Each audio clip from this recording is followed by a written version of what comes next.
name is Linden Parkes, and today I'm going to talk to you about a methods extension to network control theory that we've been developing in the lab, as well as demonstrate some of its early applications that we've been working on.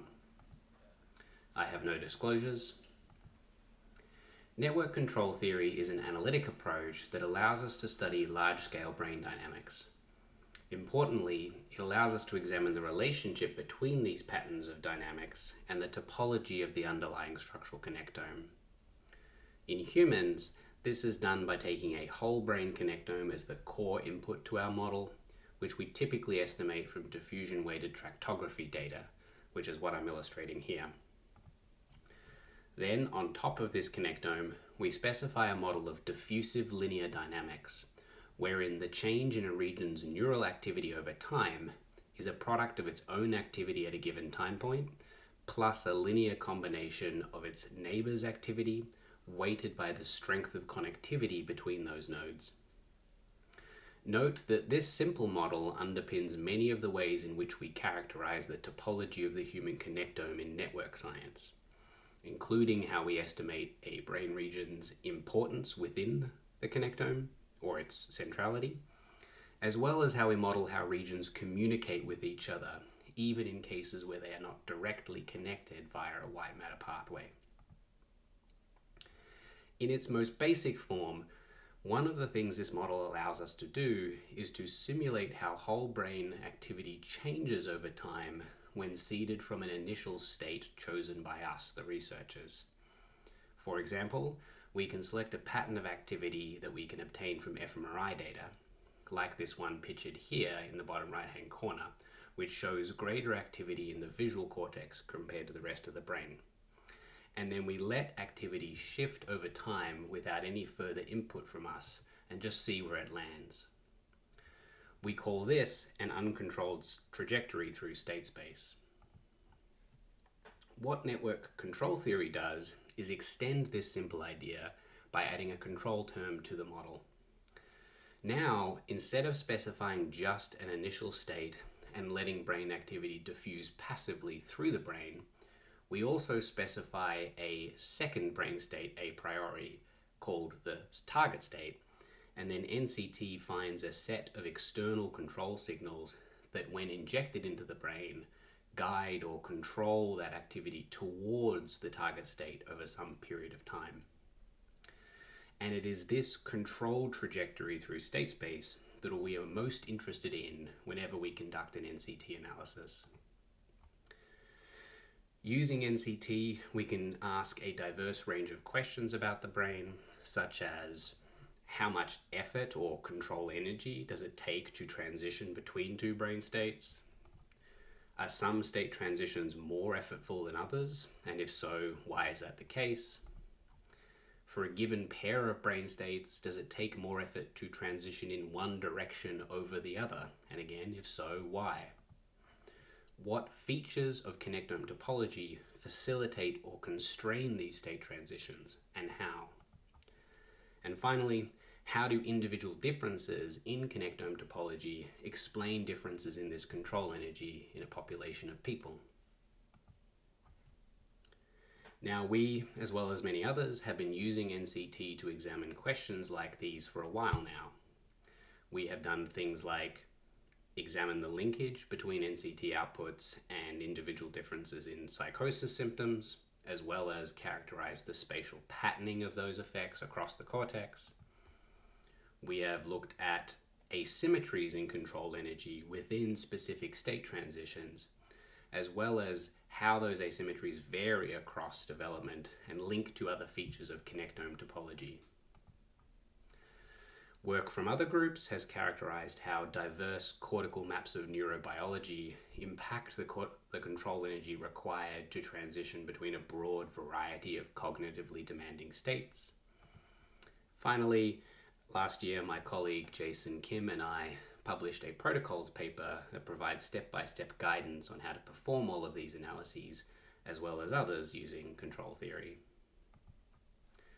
Okay, so NCT has been used broadly in the context of human neuroscience for a while now, but like any modeling effort, there are always parameters that either need to be chosen or tuned and NCT is no different.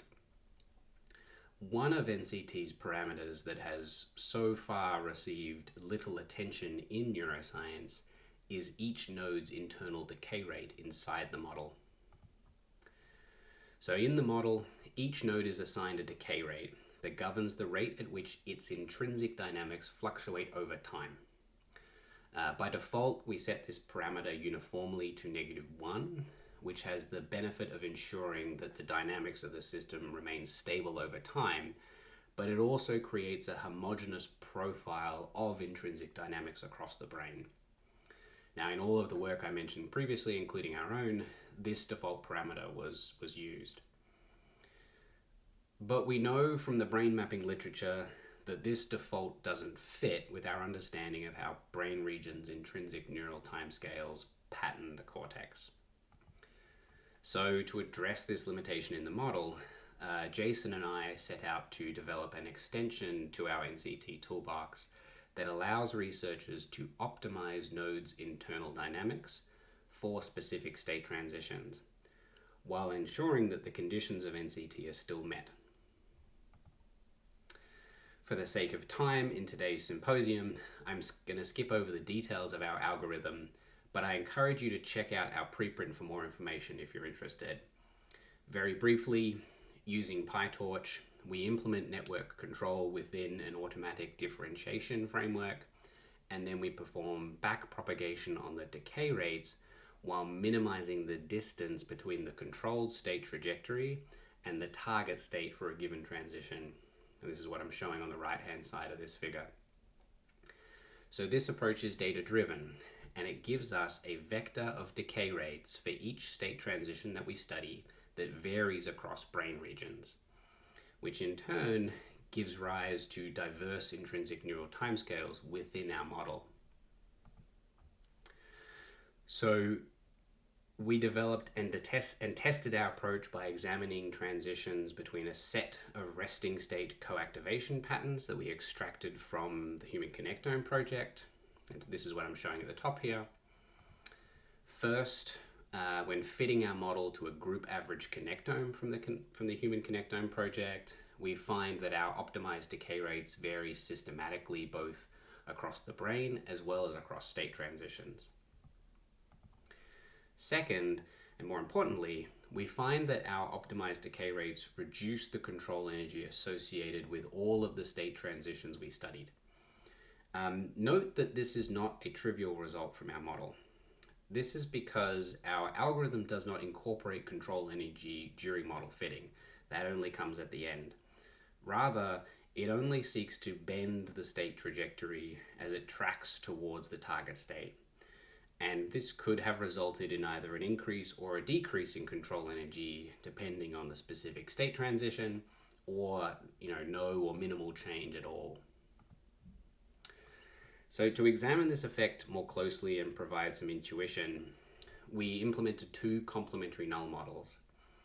One, which we call the topology null in the top right hand corner here, was where we rewired the underlying connectome while preserving spatial embedding of the connectome as well as properties of topology, and another called the brain smash null in the bottom right hand corner that permuted the target state associated with each state transition, again preserving properties of the brain state data. We found that the difference in energy was significantly larger than expected under the connectome topology null, while the difference in energy was significantly smaller than expected under the target state null. Importantly, these opposing null effects show that the impact of the connectome and the brain states on our optimized decay rates are in tension with one another, and that our model balances these competing influences during model fitting in a sort of tug-of-war style effect. This is an important result because it suggests that while our model gives rise to regional dynamics that are rooted in intrinsic brain activity, i.e. those that are generated by a static human connectome, dynamics from our model are able to flexibly update to meet the demands and respond to the needs of a specific state transition. In other words, our model-based intrinsic dynamics have both a stable and a flexible component that are mixed together during model fitting and optimization. Next, we found that the dominant source of variation in our decay rates, so this so-called stable component from before, correlates positively with intrinsic neural timescales measured using fMRI data. So this is just a simple validation of our model, and it indicates that slower dynamics in our model map onto slower dynamics measured using functional brain imaging. We also observed intuitive correlations with different markers of gene expression, extracted from the Allen Institute databases as well as some other sources. Here I am showing diverging correlations with somatostatin and parvalbumin genes, but we show more examples in the paper if you're interested. We find that regions with slower dynamics in our model have higher expression of somatostatin genes and lower expression of parvalbumin genes, which is consistent with prior work linking these genes to fMRI-based timescales. Very quickly, we found that all of these key results replicated across both a separate human dataset, shown here up top, as well as in the mouse brain, shown here at the bottom. Finally, one of the strengths of NCT is that it is relatively straightforward to fit to single subject data.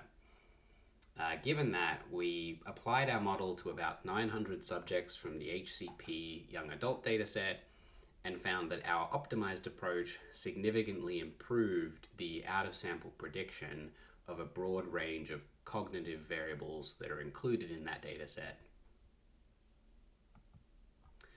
But with that, I'll finish up by thanking key collaborators involved in this work, especially Jason Kim, who led the work, as well as my team and colleagues at Rutgers University and my funding sources. I'm very sorry that I couldn't be there in person this year, but I'm very happy for people to reach out to me if they have questions, either via email or on social media. And thank you for listening.